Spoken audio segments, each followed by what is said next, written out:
Hi. Oh, that works. Hi, Dr. Peterson. I was raised Catholic, and anytime there was a bit of an inherent contradiction, let's call it, in the documents of the Bible, it would be referred to as a mystery. And there's one mystery I've always kind of wondered about, and it's very important to Genesis.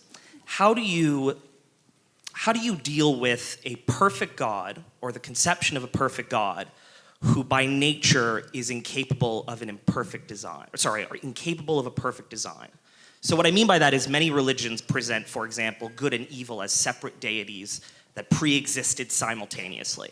What's interesting about Christianity is that Lucifer, the embodiment of evil in the Christian religion, is an outgrowth of God, and is sometimes, Milton, for example, presents him as a rebel against his interpretation of God's tyranny, right? Another example, we didn't touch on Eden today, but in paradise, a supposedly perfect garden, a perfect design, is infiltrated again by that evil outgrowth of a so-called perfect God. So from a psychological perspective, do you think there's a significance to this presentation of perfection, yet the contradictory flaws that are sort of naturally part of that perfection, quote unquote? Oh, so good. That's a good, simple question. We're starting good. See, Carl Jung, he was kind of Manichaean in his approach, and he tended towards thinking that evil, in some sense, was a separate entity. And I thought about that for a long time, because there's a potency about evil that just can't be brushed away. And I mean this most practically, as I've said, like for people in my clinical practice, I've dealt with many people who are touched by malevolence, and there's no other way of stating it properly. And this happens a lot to people who have post-traumatic stress disorder. Like, they encountered someone that wanted to hurt them for the sake of hurting them. It wasn't some misunderstanding. You can forget about that. It wasn't that at all. And so to deny the reality of evil, in some sense, I think is the ultimate in naivety, even though it's a word that you won't hear used, for example, very often in universities anymore. But I just can't understand that at all. But I thought about that a lot, and so I'm going to kind of answer that question by hitting it scattershot. The first thing is that there's an idea, and this happens in Milton, that comes across in Milton, that distance from God is hell. Right? That hell doesn't actually have any, no, it's ambivalent in Milton, but the fundamental claim seems to be that the farther you get from God, the more it's hell. And then there's another idea that Milton's Satan, who's Lucifer, the bringer of light, right? He's God's highest angel, gone most wrong. And I kind of think about him as the spirit of rationality, of intelligence. It's not because I'm not an admirer of intelligence, because hooray for intelligence, but one of the things that Milton seemed to cotton on to before the rise of modern totalitarian states was that intellect has the capacity to fall in love with its own creations and to elevate them to the highest place, which is basically a totalitarian claim. It's like, what I know is everything that needs to be known, and if it was only manifest in the world would become a utopia. And I also think that's, and we'll talk about this next week, I also think that that's the core idea behind the Tower of Babel. Remember, the Tower of Babel is raised by human beings so that the pinnacle will hit heaven. And so it's the idea that we can build a structure that makes the transcendent unnecessary. And so, okay, so there's those two things. Then there's an idea of free will that's associated with it too. And it seems to me that in order for there to be good, there has to be evil. And so I think the answer is something like this, is that in order for there to be being, there has to be limitation. In order for there to be good, there has to be the possibility of evil. I think the right path is to exist such that the possibility of evil remains open, but that you choose the good. And I don't think that evil per se is built into the structure of the world. I do think that that's human. I think that evil is human. And I think it's understandable.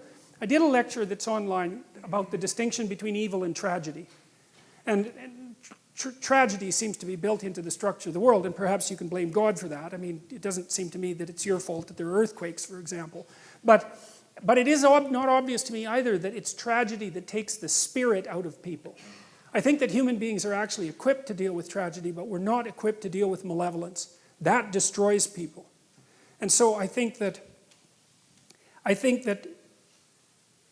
Metaphysically speaking, the world is structured so that people have a choice between good and evil.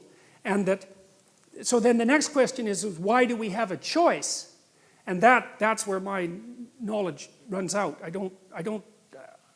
Like the alchemists, for example, speculated that, and the Orthodox Christians also follow this line of reasoning, is that human beings in some sense are furthering creation by our actions and by our choices.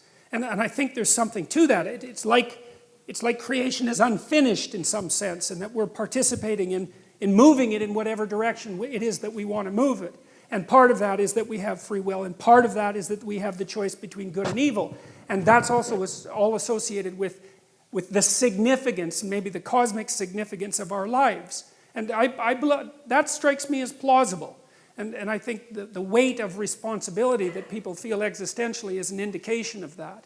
So that's about the best I could do with that. So. And it seems the way you're describing it, it's built into at least the text that you presented, because one of the other things I'd noticed was God consistently describes creation as good, right? He creates light, it's good. He creates dark, it's good. Oh, okay. After he creates things, he announces that he creates man and woman and announces that they have dominion over those things and can use them. Yes. And it might be something lost to translation, but that is described as very good.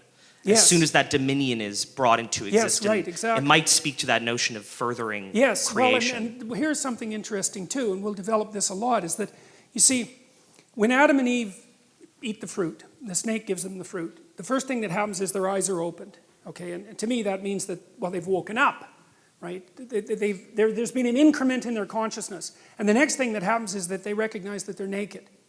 Okay, and to recognize that you're naked is to recognize that you're vulnerable.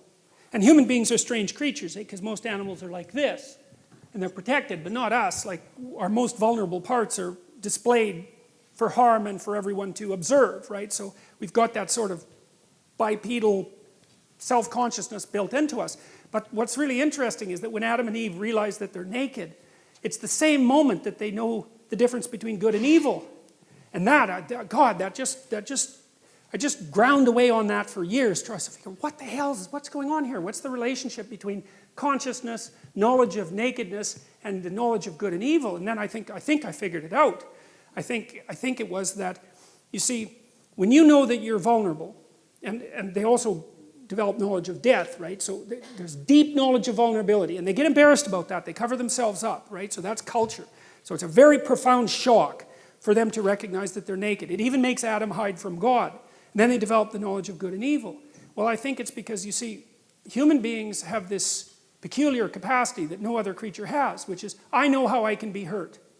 Because I'm aware of my own limitations, painfully aware. And now, because I know how I can be hurt, I know how you can be hurt. And I can take advantage of that. And that's, I think, how evil enters the world. That's what it looks like to me. It's like, I've got this expansion of knowledge. It says in Genesis that gives people another attribute of divinity, knowing the difference between good and evil. It has nothing to do with animals, and it has nothing to do with Adam and Eve prior to having their eyes opened. But the cosmos switches when that self-consciousness manifests itself. And that's when the possibility of evil enters the world. It's something like that. And that's also echoed by the intimate relationship between the snake in the Garden of Eden and Satan, which is, we'll go into, because that's a very strange association. It's like this snake also becomes the adversary of being. And I think that's, I'll jump very quickly into that, but I think that's because, you know, there's the snake that bites you in the jungle, and then there's the snake that lives in your enemy, and then there's the snake that lives in your family if you've banished the enemy to the Netherlands. And then there's the snake that lives in you if you remove yourself from your family. And that snake that's in you, right, that's a psychological phenomena. That's equivalent to transcendent evil itself, the thing that inhabits every single person. That's why there's that association between the snake and Satan. And that's why I think that people have this, it's associated with our knowledge of vulnerability that gives us this constant capacity for evil. I mean, imagine if you're a medieval torturer. You know, I mean, people don't generally imagine that sort of thing, but people were medieval torturers, and they were very good at what they did. And the only way that you can be a torturer is to know what would hurt you, right? And so you exploit your own vulnerability, you exploit the knowledge of your own vulnerability to bring pain into the world. And I don't think that you can lay that precisely at God's feet. Now, people have been arguing about that for a very long time, but my question, the question for me that arose from that is, all right, fine, like tragedy, you can lay that at God's feet.